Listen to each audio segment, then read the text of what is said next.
Ça se dit bien. Ce qu'on donne au laïc, c'est ce qu'on prend au curé. Enfin, est-ce que vous avez un jour réfléchi à ce que veut dire cette phrase qui fait fonctionner l'Église selon la loi de la concurrence? Donc si vous voulez modifier, comme vous semblez le dire, l'axe du mouvement de l'Église, il faut interroger la paroisse, qui a énormément de vertus, mais qui a comme principal fondement le fait d'être que le pouvoir est centripète. Alors après, on peut dire tout ce qu'on voudra, elle a beaucoup de vertus, elle fait très bien, il y a ça. Et la seconde conséquence, c'est ce qu'elle produit sur le prêtre. Enfin, là, le système paroissial a produit de petits patrons de PME, et qui gèrent leur paroisse, je parle pour mon diocèse, n'est-ce pas, comme leurs frères gèrent leur domaine. S'il veut faire du blé, il fait du blé. S'il veut faire des betteraves, il fait des betteraves. S'il veut faire du colza, il fait du colza. S'il veut élever des partenaises, il élève des partenaises. Et personne n'a rien à lui dire, surtout pas l'évêque.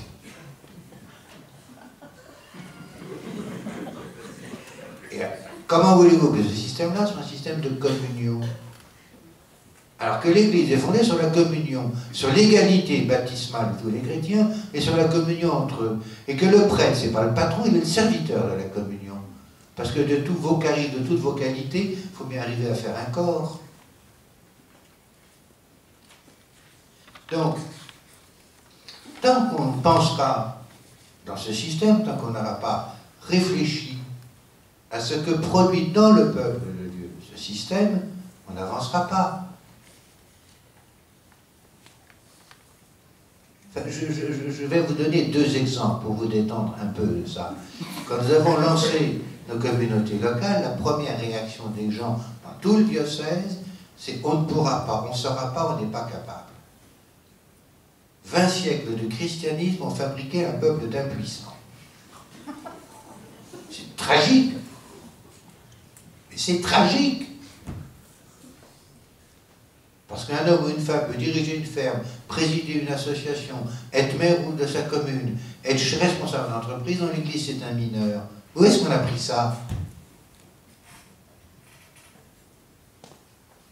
Où est-ce qu'on a pris ça? Et là, c'est un exemple absolument extraordinaire.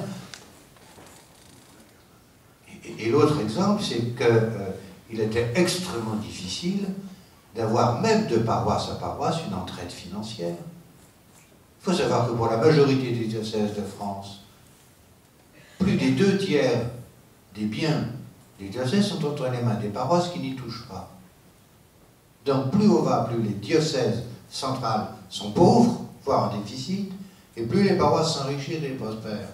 Mais elles n'en ont pas un centime. Là, des exemples tant que vous voulez. Or, c'est un bon révélateur, l'argent. La question de l'argent, un très très bon révélateur. Bon.